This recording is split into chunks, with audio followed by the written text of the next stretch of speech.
My name is Stacey Allen McGee, and I'm the founder and national director of the United States UFO Information and Research Center that was founded in February of 1994 to study UFOs and alien abduction.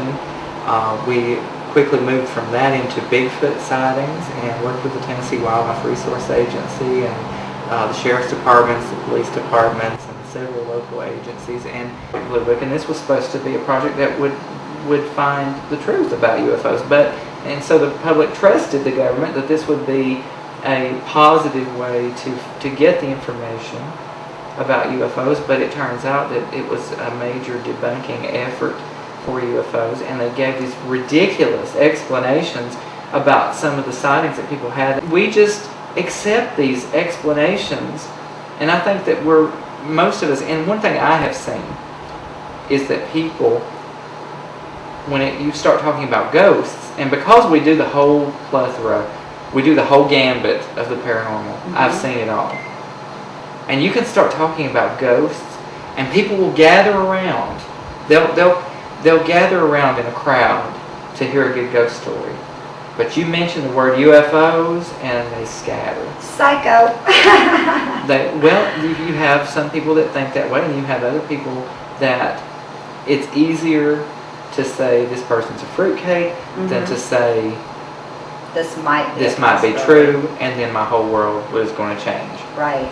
And what I'm here to say, be a little bit in your face and say, is that that anybody who wants to hear it, the Hubble Space Telescope has found hundreds of extrasolar planets just in the sun's backyard.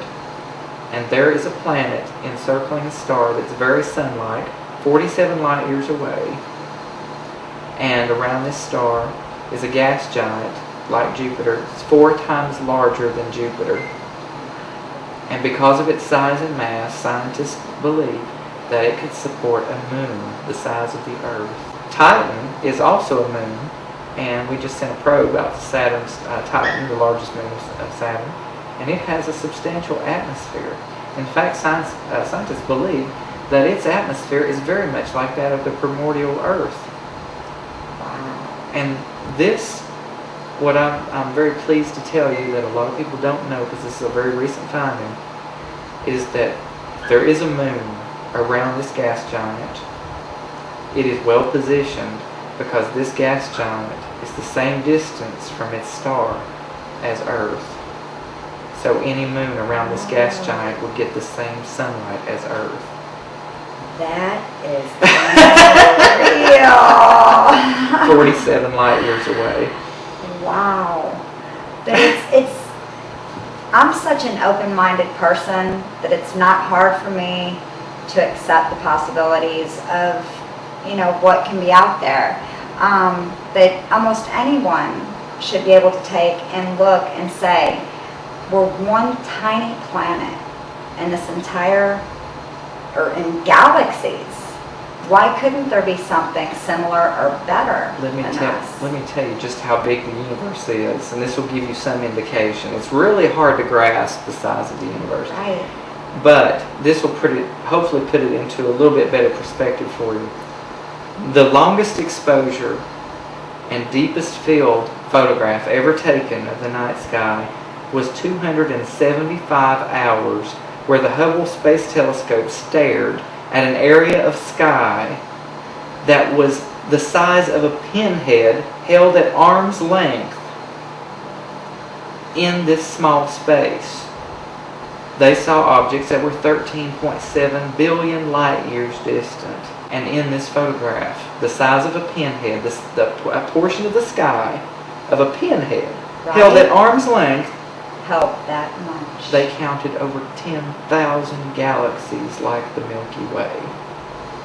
No way. That's really unreal, because it's like, it seems like such a closed universe to the general population, to a person like myself. I know there's much more out there, but to think in terms like that, it opens up the possibilities even more as to why would we be the only living, thinking, breathing entities in our universe. There's a law of metaphysics that says nothing unreal exists. Mm-hmm. I've always said since I was a child that if you can imagine something in your mind, that it must exist somewhere in the universe. And now science has uncovered that our universe, as large as it is, may be one of many. That the Big Bang didn't create just one universe. And like you saying, finding more galaxies, and that the Big Bang maybe did not only just create us, but how can we ever get to the point where we can find out and go? I mean, will it take alien technology or space technology to be able to get us to these places to where we can do research? We have the technology to be able to look at the stars, and we could potentially see the planets around it. We've done this with gas giants, but they have a new generation telescope that's going to be launched into orbit, not around the Earth, but around the Sun in the next 10 to 20 Why years. around the Sun? Because it's so large that it has to orbit the Sun rather than the Earth. Oh my gosh. This telescope will be hundreds of times more powerful than the Hubble. So, if you're not open to the possibilities yet, you may be, because this telescope may just be powerful enough to see Earth-like planets. And once we start to see these planets, we have the technology to determine whether or not those planets, based on the light that they are reflecting, have oxygen in their atmosphere.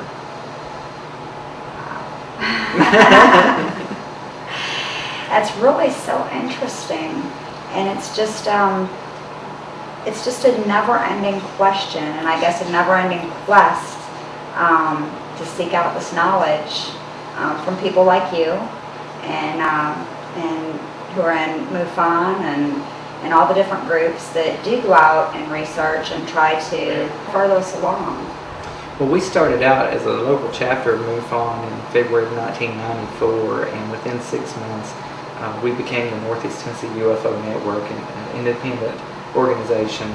After that, we went to the Southern Appalachian U.F.O. Network and for a brief time, and then we became the United States U.F.O. Information and Research Center. And we had 1,800 members in 15 countries worldwide, and in the limelight of our heyday. And we were based right here in the low Southern Appalachia.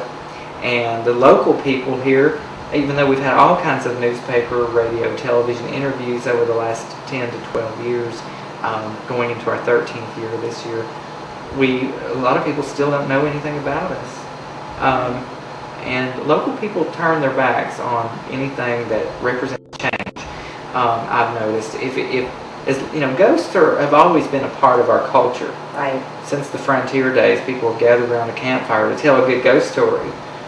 And what is little known is that UFOs have also been a part of our history for thousands of years. They've found cave paintings with UFOs in them, depicting people in spacesuits. And a lot of people that are probably watching this program have probably seen the Learning Channel and the Discovery Channel, and they've seen some of that evidence. Right. But we still, no matter how much evidence is put in front of us, we still turn away from it because we don't want our universe, our world, our reality to be altered.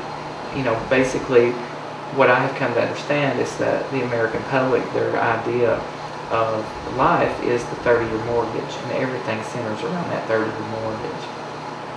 We've got to stop, people. It's time to open your minds. One question, to me it taps in with UFOs. I was just up at Wiseman's View and saw the Brown Mountain Lights. And there was extraordinary activity, which I will show you all. But we tracked the lights. To me, I've heard several different theories on what they are. From your opinion, what do you think is going on out there? Well, even the military has sent top-notch scientists out there to try and determine what this is. And the military doesn't go chasing swamp gas. Right. And they don't go chasing flocks of seagulls. Exactly. And nor do they, and I have to step out on a limb here by saying this, nor do they feel that there's any interest to be served in investigating ghosts. Mm-hmm. But I have seen them turn head over heels to go investigate a sighting of a UFO.